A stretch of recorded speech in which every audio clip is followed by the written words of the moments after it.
Okay, now let's finish chapter 11.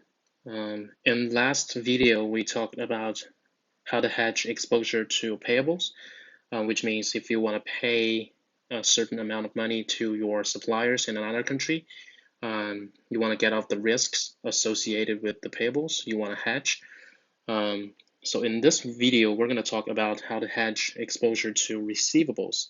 So meaning if you're going to receive a certain amount of money from your customers and you want to get rid of the risk associated with the receivables, you can also choose to hedge exposure to receivables.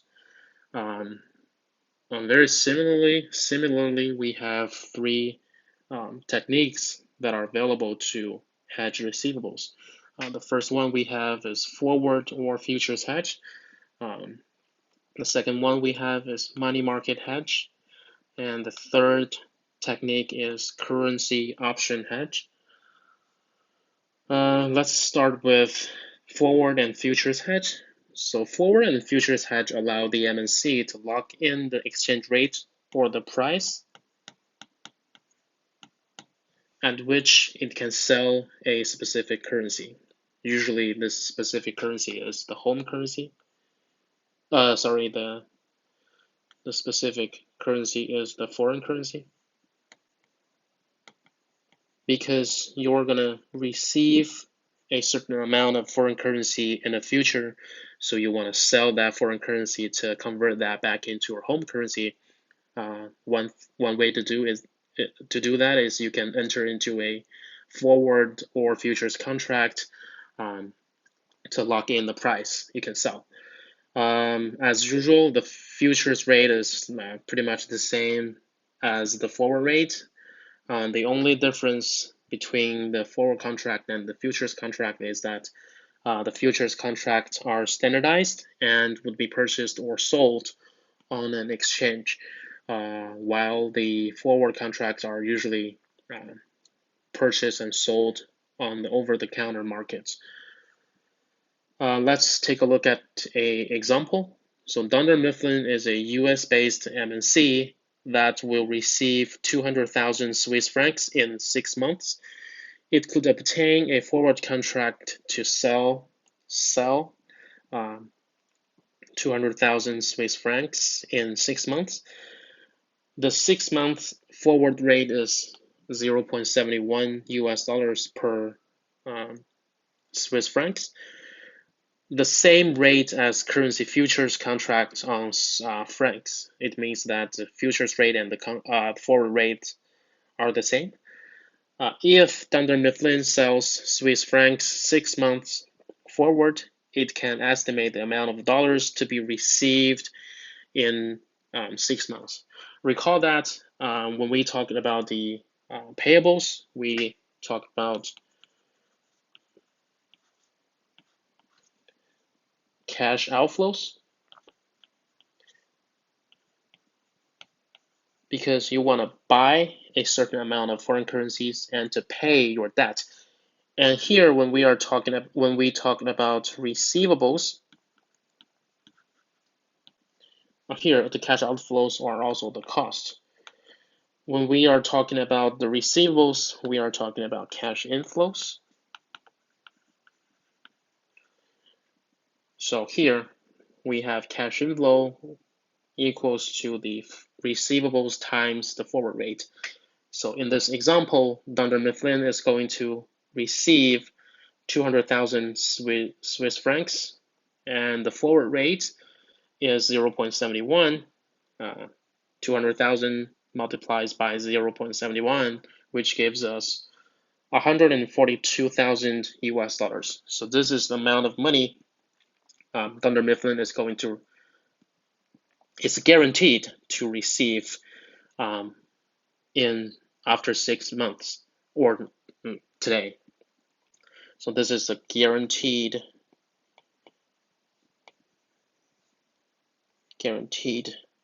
amount. So this is how forward and futures contracts work to hedge exposure to receivables.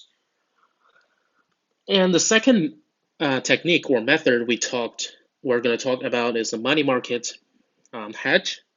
So that involves borrowing the currency that will be received and then using the receivables to pay off the loan.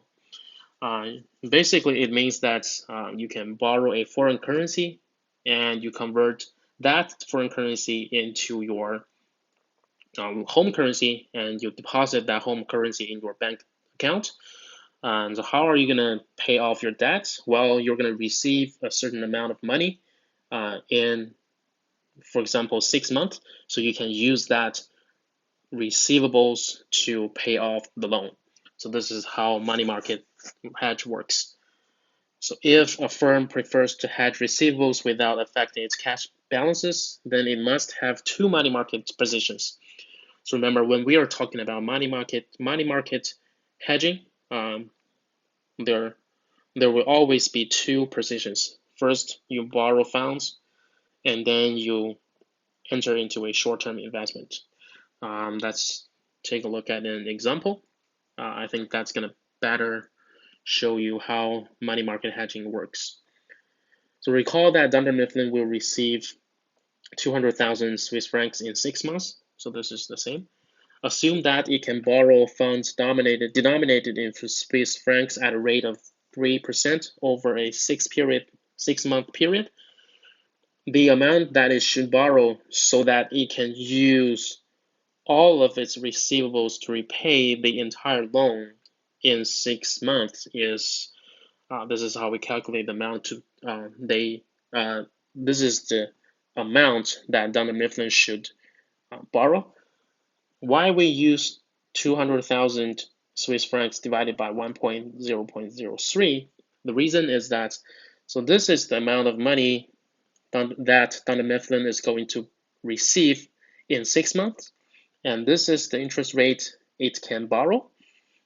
So if the Dunder Mifflin borrows this amount of money today, in 6 months, this amount is going to grow into this amount. And at that time, Dunder Mifflin can use its receivables, which is 200,000 Swiss francs, to pay off the debt. So this is why we have this amount of money, 194,175 Swiss francs. So Dunder Mifflin can borrow this amount of money, and in 6 months, it will have 200,000 Swiss francs to pay off the debt. So this is the first step. And the second step is to convert that Swiss francs into US dollars. Assume the spot exchange rate is presently $0.70 per Swiss francs. So when Dunder Mifflin converts the Swiss francs, it will receive, we use 194,175 Swiss francs multiplied by 0.7, and that gives us 135,922. So this is the amount of money today. So which means that Dunder Mifflin can have 135,922 US dollars today. So and then what is it going to do with this money? Well, Dunder Mifflin can invest in the money market. So assume they can earn 2% interest rate over a 6-month period. In 6 months, the investment will be worth $135,922 times 1 plus 0.02.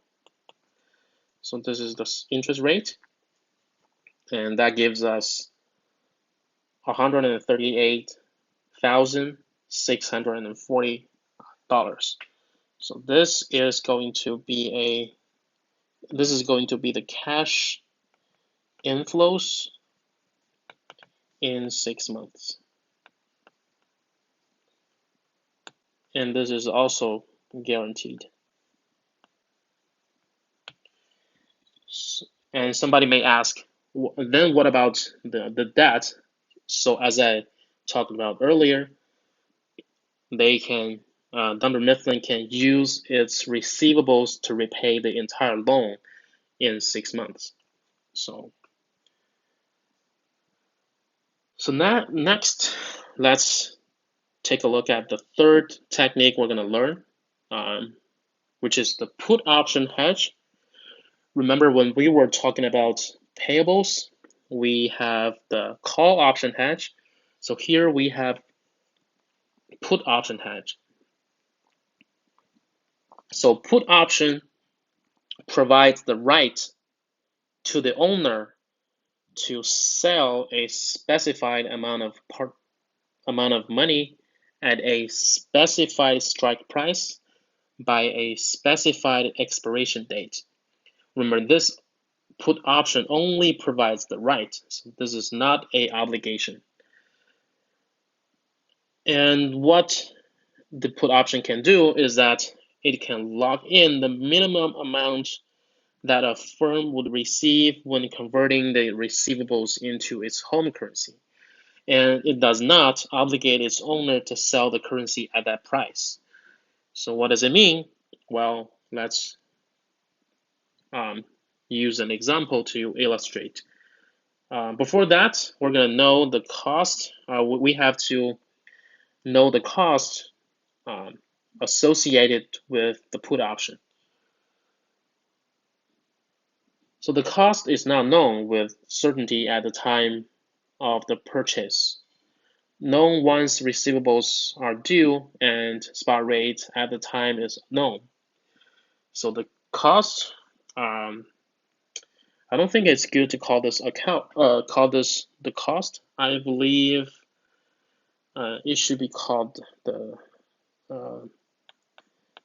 probably the profit, because we're talking about cash inflows.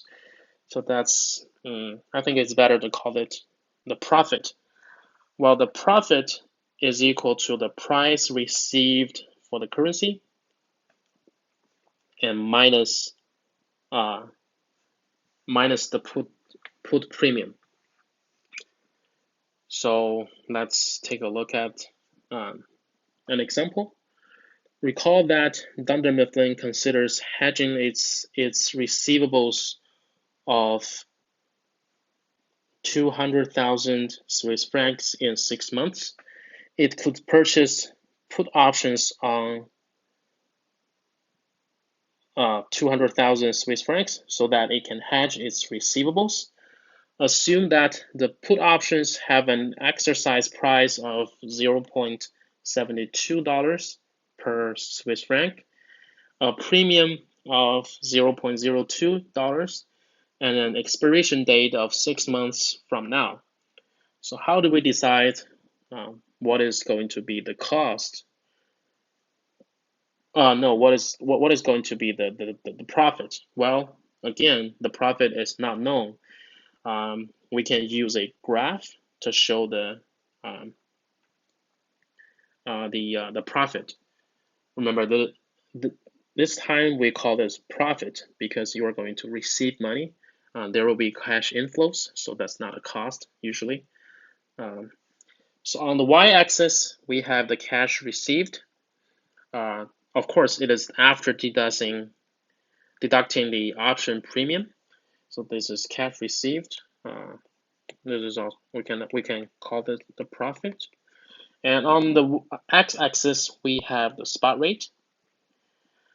So here the exercise price is $0.70. What does it mean? It means that the owner of the call put option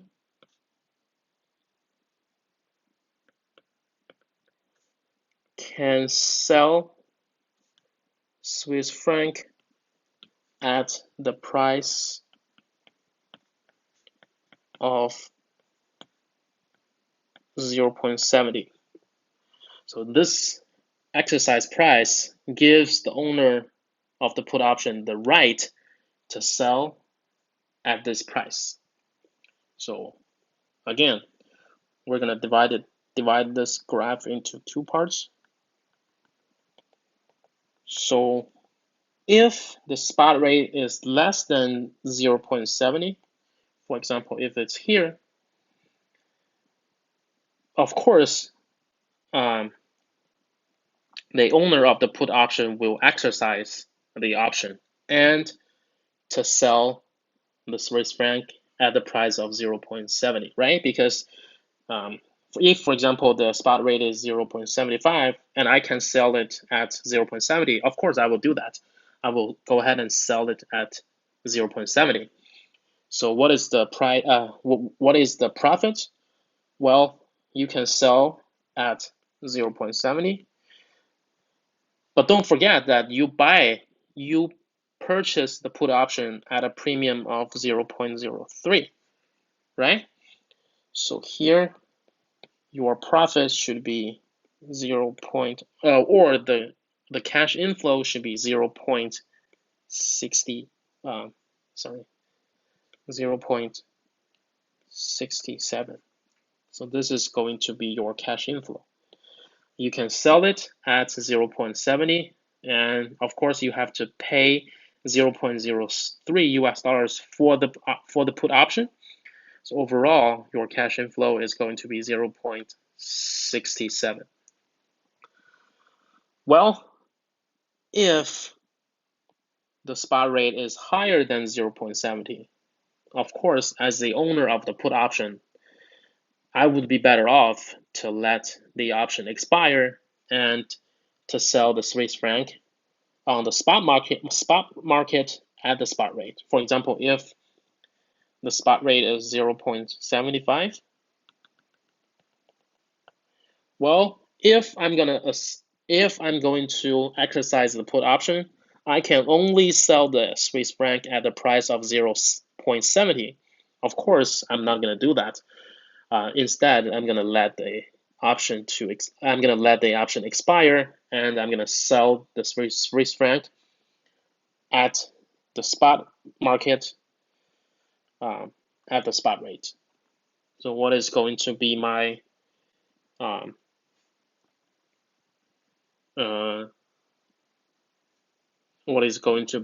cash inflow? Well, my cash inflow is going to be 0.75 and minus the 0.75 minus the cost of buying the put option, which is 0.03, and then it gives us 0.72. So that's going to be my cost. And there is something wrong with the graph. It should be 0.72. So that's going to be my cash inflow or the profit. So that's why we say the profit or the cash inflow is not determined. It is dependent on the spot rate. Well, if this is the forward contract at a forward rate of 0.70, well, in this case,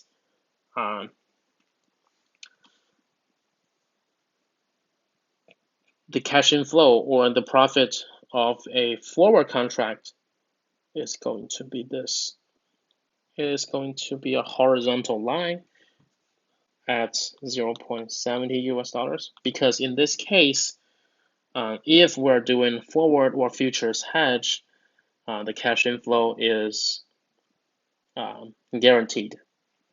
So of course, if the spot rate is in this range, you'll be better off doing forward or futures hedge, because you're going to have a higher cash inflow associated with futures or forward hedge. And if the spot rate is in this range, you're better off doing put option hedge, because in this case, you are going to have a higher cash inflow if you choose to do put option hedge.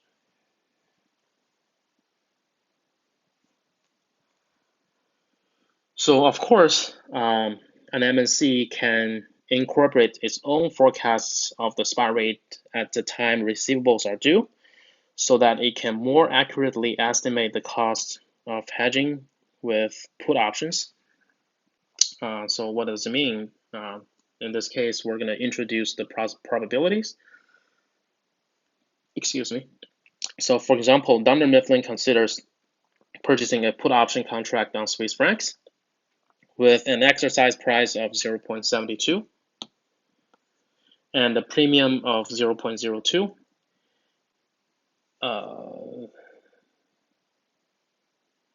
Okay, so the premium should be 0.02, not 0.03. I'm sorry for that, but you get the idea.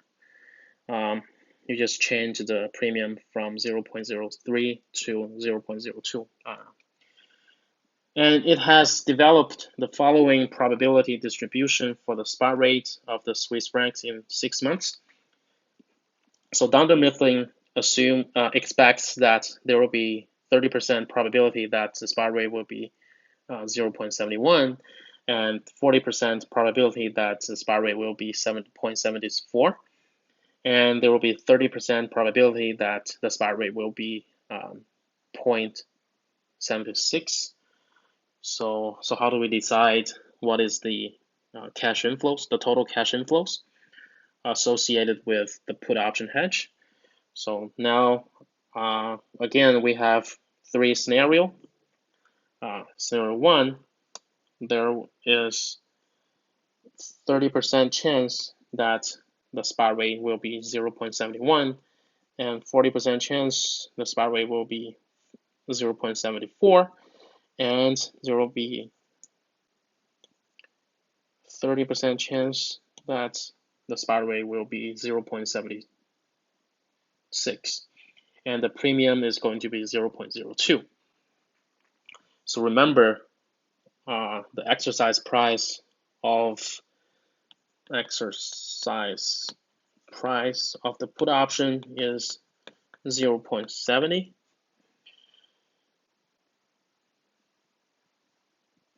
I'm sorry, 0.72, I believe.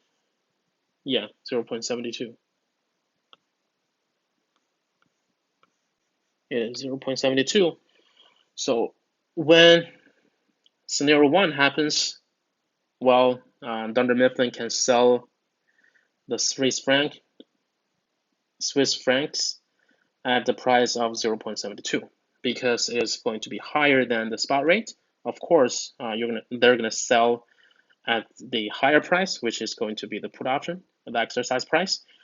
And what is the net amount received? Well, you use the amount received minus the 0.02, the option premium, that gives you 0.70. So that is the net amount received per unit. And what is the total amount received? Well, you use that one times 200,000 Swiss francs, and that gives you 140,000 US dollars. Well, let's take a look at scenario 2. So when the spot rate is 0.74, of course, Dunder Mifflin will not exercise their option, because if they choose to exercise their put option, they can only sell at 0.72.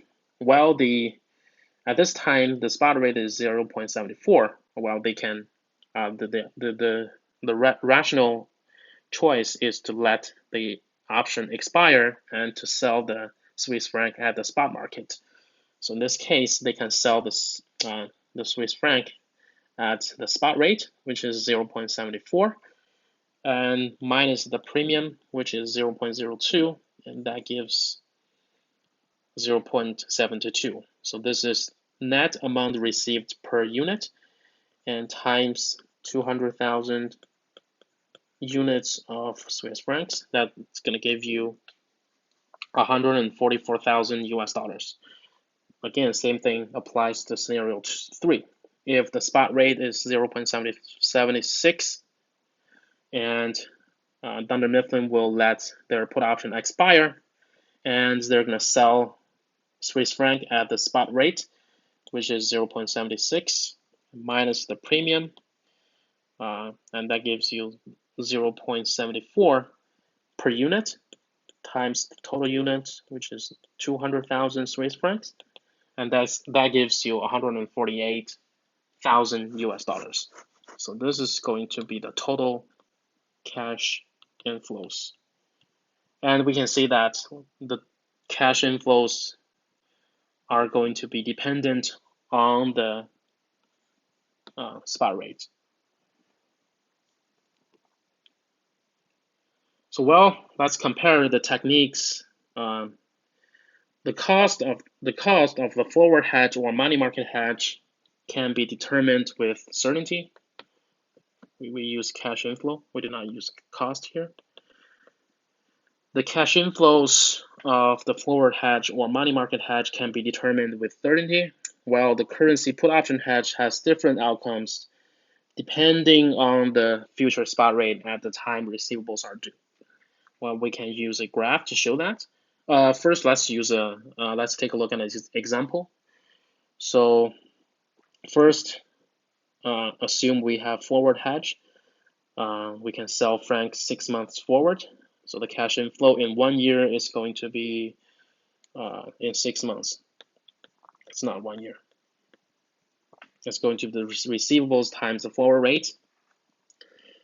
And this is the total cash inflow in 6 months.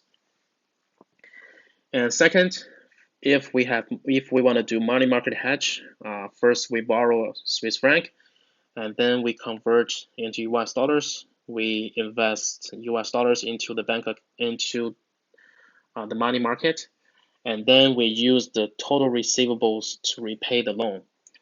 So the amount to borrow, this is the total receivables divided by the interest rate that you can borrow.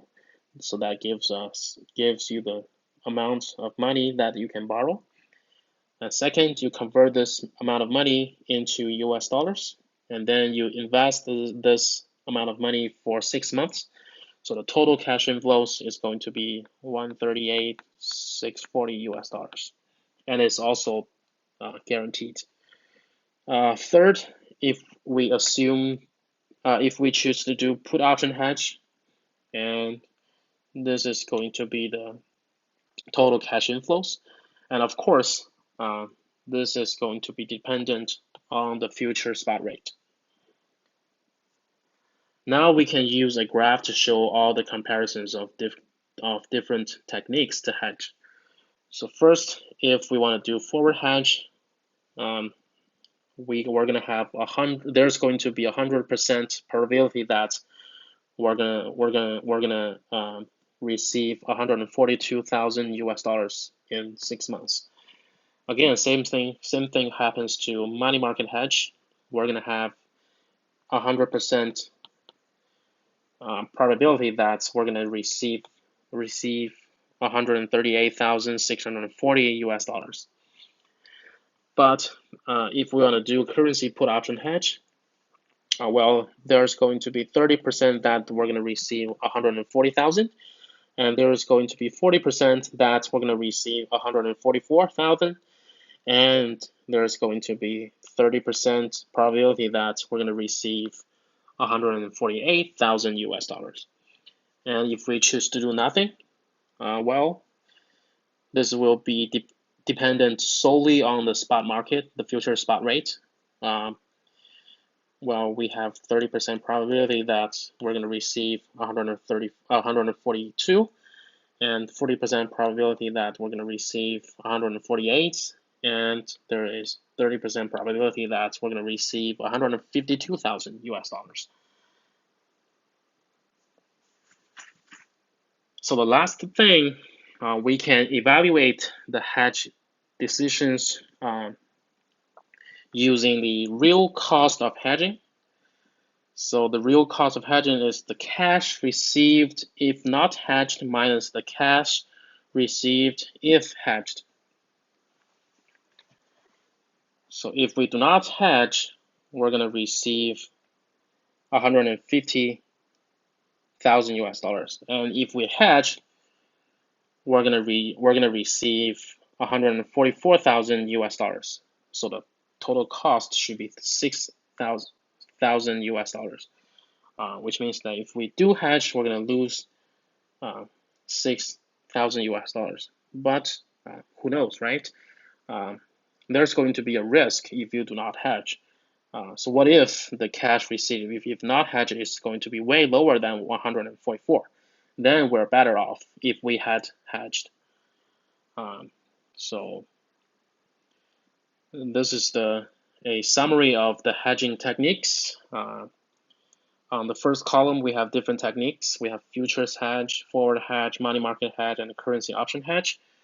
If we want to hedge payables and use futures hedge, we can purchase a currency futures, or we can purchase a forward contract.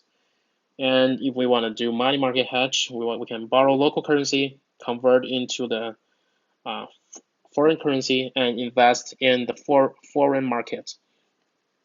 And if we want to do the currency option hedge, we can purchase a currency call option. And if we want to hedge receivables and use futures hedge, we can sell a futures or a forward. We can borrow the currency denominating. We can borrow at the foreign currency, convert into the local currency, and then invest it in the local money market. And if we want to use currency option hedge, we can purchase a currency put option to hedge. And as for the limitation of hedging and the alternative methods, I think you can read through this last 3 slides by yourselves. One last thing before we stop here. I'm going to give you a homework on chapter 11, and that homework is going to serve as the 3rd quiz. I will do it by Thursday, and I'll give you and I will send emails regarding the details. Well, let's stop it here for today, and feel free to ask me questions, send me emails. Thank you for listening.